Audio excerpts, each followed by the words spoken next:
Hi, and welcome to Series 2 of the Pen to Publish podcast with your hosts, Alexa Whitten, author, typesetter, and independent publisher, and Alexa Tewkesbury, author, editor, and proofreader. Hi, and welcome to episode 4 of the Pen to Publish podcast. I can't believe we're on episode 4 already. And this week we're going to be talking about style sheets and why you need them. I mean, we're halfway through the series, Alexa, already. I know. I don't know where the time goes. I want it to slow down. I know. Time is just flying by. I know we talked about cliches last week and how you should avoid them, but it really is flying by. So we've mentioned style sheets already and some of the things that are included, but today Alexa One is going to be delving into more detail about what they are, why you need them, and actually what's in them, as in what to include.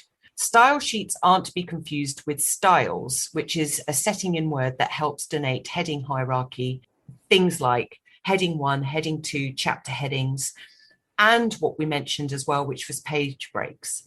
But we'll be talking a lot more about those in Series 3, which is all about the typesetting process. So Alexa One, what are style sheets and why are they so useful?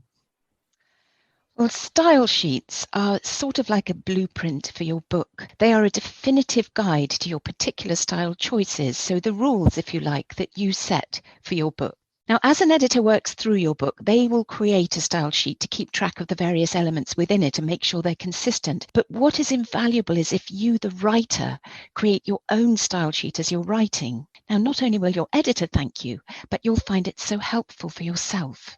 Now, there are grammar and style reference books, so the Chicago Manual of Style and Newhart's Rules are the ones editors generally turn to. But when it comes to your book, there are still decisions to be made about things like grammar, spelling, and punctuation, because you do sometimes have choices. For example, do you want double speech marks around your dialogue or single speech marks? Now, both are correct, so provided your indie publisher doesn't have their own preferred style, you can choose which you'd prefer. And when you put that decision on the style sheet, so everyone, the editor, the proofreader, and the typesetter, all know, it's so helpful for them to understand what your choice is. And that's another reason why style sheets are so useful. They are a guide for everyone involved in the process of producing your book, so everyone knows what you want all the way through. Now, I know you'll have typed speech marks as you wrote your book, but by putting doubles or singles on the style sheet, you state that that's your style choice. And just as an aside, if you don't discuss this, then your editor will probably make the suggestion for you. Alexa and I have our own style guides that we use when we work on a book.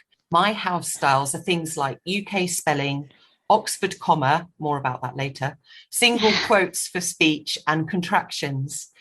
These are just the rules I prefer, having learnt along the way about editing. And if my client is leaving the decision to me, then that's what we use as a default. Although in one project we worked on, when the Oxford comma wasn't my house style, I've now changed my opinion on that one, we did have a bit of a take them all out, no, put them all in, put them back in, take them out, which was a bit of a nightmare. So it's good to get all of that sorted first. So let's look at some key things to include on a style sheet to show you just what a useful thing it is. Now, choose your spellings. So I don't mean make spellings up, unless you're writing fiction and you've constructed some kind of special dialect or language even. But where there can be two spellings of the same word, because the English language is so helpful that way, you can pick the one you want and put it on the style sheet. Now, I think I mentioned ISE or IZE spellings last week when I was talking about being consistent throughout a piece of writing. So words like realize, organize, italicize, they can all be spelt ISE or IZE. And you can decide which spelling you'd like. Although there are actually some ISE words that have to stand that can't be changed to IZE, but that's another discussion. And like I say, the English language is so helpful that way. And by the way, if you've made up any words, they need to go on the style sheet too. And while we're talking about choosing your spellings, there's also your market to consider. If you're writing a book largely for the US market, then you'll want to state American spellings on your style sheet. Now, I've worked on nonfiction where American spellings have been a requirement, and it's a slight shift for my brain when it happens, but as long as I know from the outset, because it's there on the style sheet, I can make sure I'm not changing any spellings I should be leaving alone. Something else to put on your style sheet, here we go with the Oxford comma, is whether or not you want to use the Oxford comma. Now, if you're not sure what the Oxford comma is, it's the final comma in a list that comes before the word and. For instance, they picked up the bags, boxes, books, and suitcases. Now, in the US, the Oxford comma is pretty much standard, but in the UK, it's far more likely only to be used if it's needed to make meaning clear. So otherwise, we don't tend to put a comma before the and. But believe it or not, the Oxford comma is actually a source of debate among writery/editory type people because we have very exciting lives. Should we or shouldn't we? So if your book is for the US market, put down on your style sheet that yes, you want the Oxford comma. And if it's for the UK market, again, it's up to you to pick your style. But whether you want it or not, put it down on that sheet, then it's crystal clear.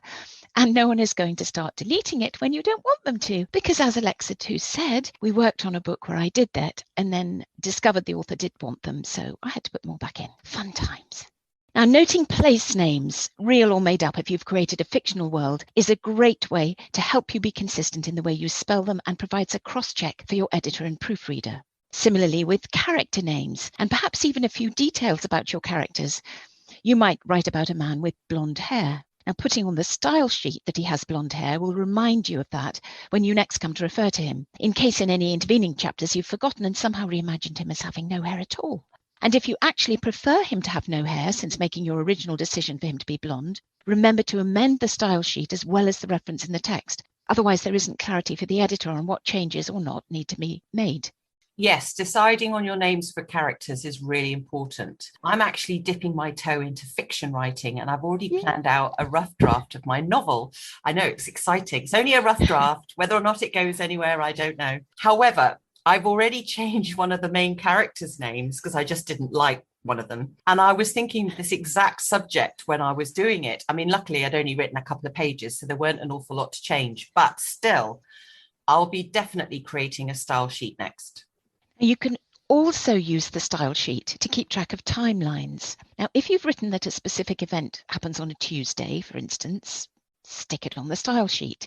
Then if you come to mention the event again, you won't mistakenly write that it happened on a Thursday because you have the information in front of you without having to search back through your document. Now, you might think that you wouldn't forget something like that, but it could happen because you've got so many things going on in your head when you're writing a book. Writing this stuff down on a separate reference sheet is also a really good way of keeping track of your timeline and making sure that it works. It's funny how you should mention Tuesdays and Thursdays, because I've just worked on a book that decided to change the day, and it was a Tuesday and a Thursday. And it was interesting how one of the old days, a Tuesday, had slipped through into the final proofread, and it obviously then didn't really make much sense because the story started out on a Tuesday, and in the same period of time suddenly it was Thursday. It's really important to remember these, and it's quite common, so obviously do write your timeline down. As I say, you think you're going to remember this stuff, but 4 weeks later you just won't. And speaking of timelines, time is another thing for the style sheet. Now, if time is expressed in your book, how do you want that done? 4 a.m., 4 o'clock in the morning, 0400 hours? Do you want AM to have full stops after the A and after the M? Do you want there to be a space between the 4 and AM? And time aside, when it comes to numbers, do you want these written in figures or words? Or maybe numbers 1 to 10 in words and then 11 onwards in figures? Is it usual practice to have 1 and 10 written and then 11 in numerals afterwards? I thought that was common practice. I worked for a publisher once a while ago, and that was what they wanted. And I think they were the first publisher I worked for. So I had it sort of in my head as a kind of standard. But actually, it's another variable. And I think each publisher I work for has a different rule on it now. Oh, interesting. Okay. So I have some that go 1 to 100 in words and the rest in numerals, some 1 to 30 in words. It just seems to vary depending on the house style of the publisher. Okay. Oh, and then there's the word okay. So is that OKAY or capital O and capital K or lowercase o and lowercase k? Now, that's not everything that you can put on your style sheet, but you get the idea just how much information can go on it. And I know it probably all sounds nitpicky, but listing these things as you go when you're writing a book gives you clarity. It helps you be consistent in maintaining the grammar and spelling choices you've made. And it gives you a reference point for characters, timelines, and place names, especially if you've made up any place names, and puts you firmly on the path of producing a book with a professional finish. The attention to those details is so important. And I think it really sets you apart as an author. It shows that you're serious about the quality of your end product. And it doesn't need to be complicated. A simple box grid with headings for the various categories you want to include works brilliantly. So yes, an editor will create a style sheet for your book as they go through it, and it will likely be more detailed than yours so that the proofreader and the typesetter have all the information they need. But having that solid basis of your style sheet to begin with is invaluable. Everyone else involved in producing your book can then start to work, knowing so many of the elements that you want. I mean, I think it's really important to start off with good habits, don't you? I mean, even if this is your first novel, like I was discussing, I hadn't really thought of creating a style sheet for my novel, but I realize now it's so important. I need to get into good habits, and I'm definitely going to start writing one next. And I think also it just helps with plot development. If you plotted a timeline, then surely it's just going to make your book better. And it's also a much easier reference for you. So why wouldn't you create a style sheet? I think it's really important. Anyway, yes, I think we've covered everything you could possibly know about style sheets in this episode. If you've got any questions, do feel free to email us. Our contact information is on the show notes. And the 2 books that Alexa mentions right at the beginning, I'll be popping those in the show notes too. So that's everything from us for the style sheets. And next week, we are going to be talking about finding your best fit and what to expect when you hire an editor. So Alexa will be talking about how you can find the right editor for your project. And not everyone is the right fit for your project. So I think it's going to be a very interesting episode.